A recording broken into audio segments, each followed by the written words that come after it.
नमस्कार, मैं तीर्थ बोल रही हूँ। अभिजीत का प्रश्न आया, आज आप अनाहत चक्र की व्याख्या एवं उसके प्रतीकों को स्पष्ट कर दें। क्यों इस प्रतीक को भावनाओं की मधुरता एवं विवेक का समन्वय जाना जाता है? साधकों का प्राण जब इस चक्र में पहुँचता है तो उन्हें अनेक ध्वनियाँ सुनाई देती हैं। क्या यह सच है? मैंने कहा ठीक है, आज मैं अनाहत चक्र के बारे में ही कुछ कहूँगी। पहला है 6 कोनों वाला तारा। योग एवं तंत्र के संकल्पना का चौथा चक्र है अनाहत चक्र। यह सीने के मध्य में हृदय से थोड़ा सा ऊपर, इसकी स्थिति सूक्ष्म शरीर में है, स्थूल शरीर में नहीं। प्रतीक रूप से मध्य में यह 2 तिकोनों द्वारा दर्शाया जाता है जो एक दूसरे को काटते हैं। नीचे से आ रहा उल्टा तिकोन जो ऊर्जा का प्रसारण दिखाता है, और दूसरा है ऊपर से आ रहा तिकोन जो स्रोत द्वारा परिपूरित करता हुआ है। इस प्रकार यह 6 कोणों वाला एक तारे की संरचना बनाता है। यहाँ बहुत सी ब्रह्मांडीय शक्ति से जुड़ाव है। बुनियादी तौर पर इस जगत में सभी कुछ अपनी समस्त ऊर्जा के साथ, समस्त संभावना के साथ विकसित होना चाहता है, अर्थात ऊपर बढ़ना चाहता है। यह है उल्टा तिकोन।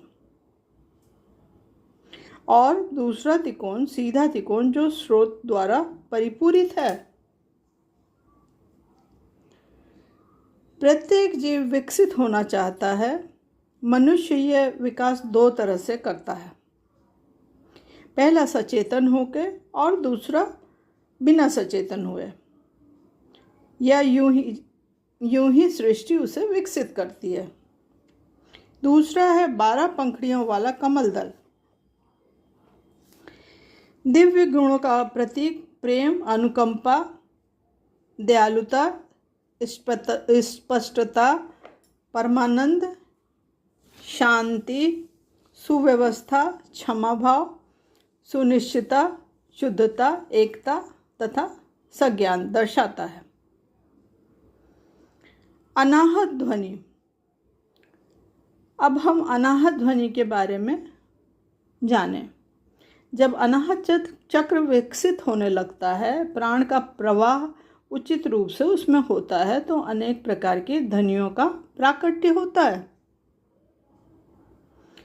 साधक इन ध्वनियों को सुन पाता है।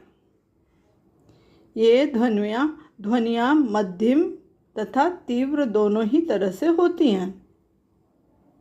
झिंगुर, घुंघरू, घंटी, नगाड़े, बांसुरी, शंखनाद इत्यादि अनेक प्रकार की ध्वनियाँ होती हैं। असंतुलित अनाहत चक्र।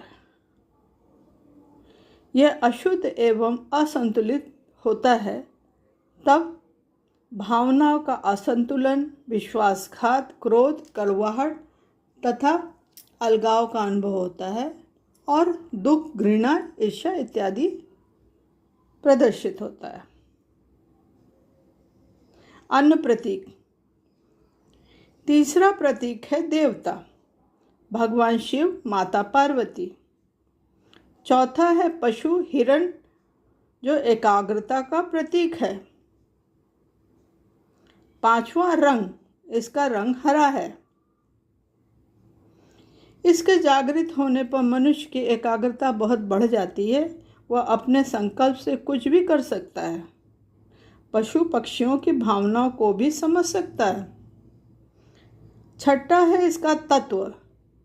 इसका तत्व वायु है। वायु की अनियमितता से अनेक प्रकार के रोग प्रकट होते हैं। मैं दोहराऊं, पहला अनाहत चक्र सूक्ष्म शरीर में स्थित नीचे से चौथा चक्र है। दूसरा इसके मध्य में 6 कोणों वाला तारा तथा 12 पंखुड़ियों वाला कमल दल है।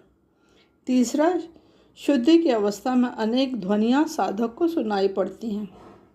चौथा, देवता भगवान शिव, माता पार्वती और पशु हिरण है। इसका रंग हरा है तथा तत्व वायु तत्व है। ठीक है, फिर मिलेंगे। धन्यवाद।